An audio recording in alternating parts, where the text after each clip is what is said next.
வீப்ளே movie டைம்ல இன்னைக்கு நம்ம பார்க்க போற படம் மாமன். இந்த படத்தை பத்தி ஒரு விஷயங்கள் சொல்லணும் அப்படின்னா ஒன் லைன்ல அன்பு அன்பு அன்பு. இது 3 அன்பு இல்லைங்க, ஒரே அன்பு. இது யார் மேல காட்டுறான்றது இந்த கதையோடைய விரிவாக்கமே. இந்த படத்தை லார்ட் ஸ்டுடியோஸோட தயாரிப்புல பிரசாந்த் பாண்டியராஜோடைய இயக்கத்துல சூரியோடைய கதை எழுத்துல இந்த படம் சூப்பரா உருவாயிருக்குங்க. இந்த படத்துல யாரெல்லாம் ஒரு விஷயங்களை பண்ணியிருக்காங்க அப்படின்னு பார்த்தா சூரிக்கு ஜோடியா ஐஸ்வர்யா லட்சுமி நடிச்சிருக்காங்க. இன்னும் மற்றும் பிரபலங்கள் எல்லாமே நடிச்சிருக்காங்க. அதுல சுவாசிகா தான் முக்கிய கேரக்டரா. அந்த தாய் மாமன்ற பொறுப்பை கொடுத்ததே அந்த சுவாசிகா தாங்க. ஆமா, சூரியோட அக்காவை நடிச்சிருக்காங்க இந்த படத்துல. இந்த படத்தை பத்தி ஒரே ஒரு லைன்ல சொல்லணும் அப்படின்னா, இந்த தாய் மாமன் அப்படின்றது தாய்க்கும் மேல அப்படின்றத புரிய வச்சிருக்காரு இந்த கதையில. சோ அதனாலதான் இந்த மாமன்ற டைட்டிலே சூப்பரா கொடுத்திருக்காரு சூரி அவர்கள். இதுல இன்பாவா வர்றாரு சூரி அண்ட் ரேகாவா வர்றாங்க ஐஸ்வர்யா லட்சுமி. சோ இவங்க 2 பேருக்கு இடையில எப்படி எல்லாம் ஒரு கனெக்ஷன் ஆகுது, எந்த மாதிரியான ஒரு உறவு முறையை இவங்க எடுத்துட்டு போறாங்க, எப்படி உங்களுக்குள்ள காதல் சிலிர்த்தது அப்படின்றது தான் படத்துடைய அடுத்த விஷயமே. ஆனால் அதில் ஃபர்ஸ்ட் ஹாஃப் செகண்ட் ஹாஃபும் ஒவ்வொரு விஷயங்களை பிரித்து பார்க்கும்போது ஃபர்ஸ்ட் ஹாஃப்லேயே நம்மளே அழுகிறதுக்கு ஸ்டார்ட் பண்ணிடுறாங்க. அண்ட் செகண்ட் ஹாஃப்ல கண்டிப்பாக நீ அழுது தாயா போகணும் அப்படின்ற ஒரு முடிவு பண்ணியே இந்த படத்தை சூப்பராக ஸ்க்ரீன் ப்ளே பண்ணியிருக்காங்க. பட் இன்னைக்கு உள்ள காலகட்டங்களில்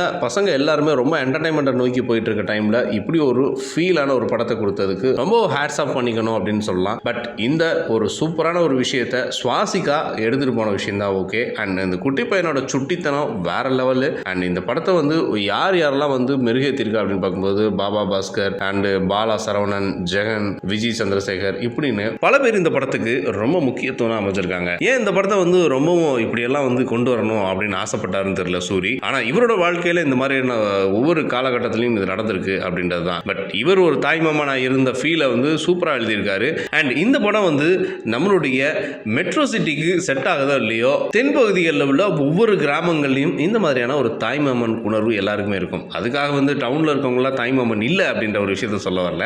ஆனா இந்த மாதிரியான ஒரு உறவு முறைகள்லாம் இன்னைக்கு எத்தனை பேர் நம்ம மதிக்கிறோம், எப்படி எல்லாம் மதிச்சு வாழ்றோம் அப்படின்றது தான். ஒருத்தருக்கும் உள்ள ஒரு ரிலேஷன்ஷிப் எப்படியெல்லாம் இருக்கு. ஸோ கிராமத்தில் இந்த மாதிரி எல்லாம் ஒரு கூட்டு குடும்பம் இருந்ததுன்னா அந்த கூட்டு குடும்பத்தோட வாழ்க்கை எப்படி இருக்கும், இப்படி தான் இருக்கும் அப்படின்றத நமக்கு திரைப்பார்வையாக காமிச்சதுல தான் இதுல சிறப்பு. இன்னைக்கு நிறைய பேர் தனி குடித்தனம் அப்படி இப்படின்னு போயிட்டு இருக்கும் பொழுது ஒரு கூட்டு குடும்பமா வாழும் பொழுது அங்க என்னென்ன சிக்கல்கள், அந்த சிக்கல்லையும் ஒரு சந்தோஷமான விஷயம், அவ்வளவு கஷ்டத்திலையும் அவங்க எல்லாருமே எப்படி ஒன்னா இருக்காங்க அப்படின்றத இந்த படத்துடைய கருத்து. ஆனா பழைய படங்கள்ல இருக்கக்கூடிய விஷயங்களை உள்ள புகுத்தாம புதுசா எப்படி எல்லாம் காட்டணும் அப்படின்ற ஒரு திறமையா டைரக்டர் காமிச்சிருக்காரு அப்படின்னா அது இந்த படமா தான் இருக்கும். பட் நீங்களும் ரொம்ப லைக் பண்ணி இந்த படத்தை பார்க்கணும், நானும் போய் அழுக வரதுக்கு ரெடியா இருக்கேன் அப்படின்னா நிச்சயமா அந்த படத்துக்கு போங்க. பட் படத்தை பார்த்து தான் நீங்க அழுக போறீங்கன்னா கதை அந்த அளவுக்கு இருக்காது. கண்டிப்பா உங்களை ரசிக்கும்படியா தான் இருக்கும். படத்துடைய முக்கியத்துவமே ரொம்ப அன்பின் பிணைப்புல தான் இருக்கு. இதுல சூரி எந்த அளவுக்கு ஹீரோவா தன்னை தனித்துவமா காமிச்சுக்கிட்டாரு அப்படின்றத ஐஸ்வர்யா லட்சுமியோடைய சம காம்போல தான் தெரிய வருது. இந்த மாதிரியான மக்கள் உங்களுக்கு நிறைய வரவேற்பு கொடுப்பாங்க சூரியனை.